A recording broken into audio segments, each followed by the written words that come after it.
Ndugu wa Tanzania, naitwa Kanali Bernard Masala Mlunga, kaimu mkurugenzi wa habari na uhusiano, Jeshi la Ulinzi la Wananchi wa Tanzania.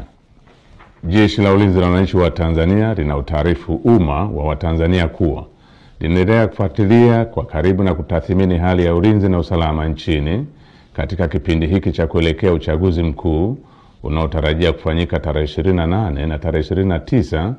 mwezi Oktoba mwaka 2025 kama ilivyotangazwa na Tume Huru ya Uchaguzi nchini na Tume ya Uchaguzi Zanzibar. Kwa ujumla, Jeshi la Ulinzi la Wananchi wa Tanzania linaridhishwa na hali ya usalama iliyopo nchini katika kipindi hiki ambacho vyama vya siasa vinaendesha kampeni zao kwa kuzingatia matakwa ya kisheria, kuheshimiana na kuvumiliana kunakooneshwa kupitia kwa wagombea wao wa ngazi za urais, ubunge na udiwani. Jeshi la Ulinzi la Wananchi wa Tanzania linaviomba vyama vya siasa kuendeleza hali ya amani na utulivu wakati wote wa kampeni, kupiga kura na baada ya kupiga kura. Katika hatua nyingine, Jeshi la Ulinzi la Wananchi wa Tanzania linalipongeza Jeshi la Polisi na vyombo vingine vya usalama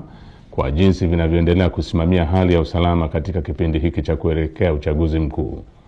Aidha, jeshi linawapongeza wananchi kwa kuendelea kutumia haki yao ya msingi ya kushiriki kwa amani na utulivu katika kusikiliza sera za vyama mbalimbali kupitia mikutano ya hadhara inayoendelea kufanywa na vyama vinavyoshiriki uchaguzi mkuu kwa ngazi mbalimbali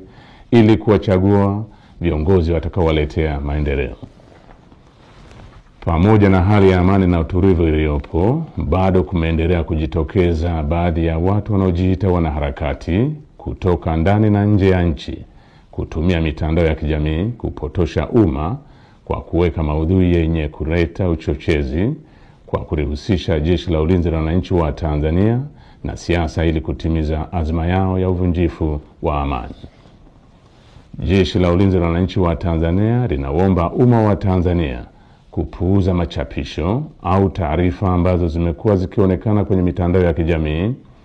Wananchi wanakumbushwa kuwa taarifa zote zinazorihusu Jeshi la Ulinzi la Wananchi wa Tanzania zitatolewa na makao makuu ya jeshi kwa utaratibu rasmi na mawasiliano ya Jeshi la Ulinzi la Wananchi wa Tanzania na umma. Jeshi la Ulinzi la Wananchi wa Tanzania likiwa sehemu ya vyombo vya ulinzi na usalama vyenye dhamana ya ulinzi nchini, ninapenda kuhakikishia Watanzania wote hali ya amani, usalama na utulivu katika kipindi hiki cha kuelekea uchaguzi mkuu, wakati wa uchaguzi na baada ya uchaguzi mkuu. Asanteni kwa kunisikiliza. Habari za muda huu. Leo tarehe 16 Oktoba 2025, shauri namba 24514, shauri la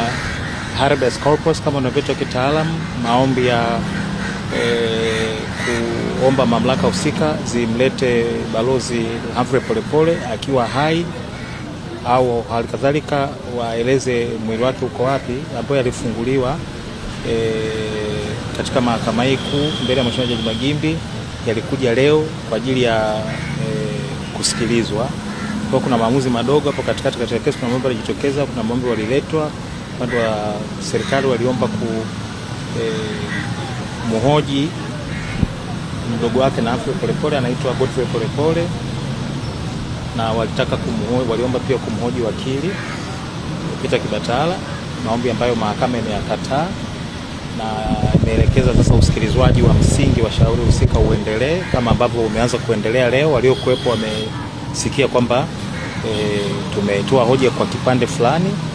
na kutokana na unyeti wa swala na uharaka wa swala lenyewe tumekubaliana na mahakama na pande zote kwamba kipande kilichobakia cha hoja na uchambuzi wa ushahidi kifanywe kwa njia ya maandishi, na tumekubaliana ratiba hapo katikati. Uamuzi utatolewa mnamo tarehe 24 mwezi wa 10 mwaka 2025 saa 5 za asubuhi. Kwa hiyo sisi tutamalizia kipande chetu kwa mujibu wa sheria mpaka leo saa 6 usiku. Wenzetu watajibu Jumatatu tarehe 20 na sisi tutajibu tena tarehe 21. Tarehe 24 mahakama itatoa uamuzi wa iwapo itawataka Inspector General wa polisi, mashauri mkuu wa serikali, DPP, mkuu wa upelelezi kanda maalum ya Dar es Salaam pamoja na kamanda wa polisi kanda maalum ya Dar es Salaam waweze kumfikisha Balozi Humphrey Polepole mbele ya mahakama na au la wamfikishe katika mahakama yote nchini Tanzania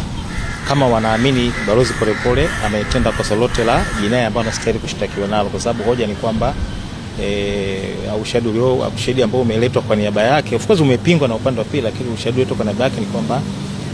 taasisi hizo moja au wote wanamshikilia au wanafahamu walipo. Kwa hiyo majibu sasa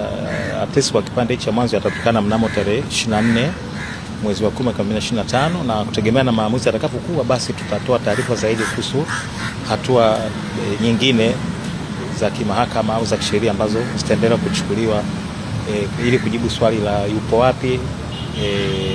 na ni nani amemweka huko alipo Balozi Humphrey Polepole.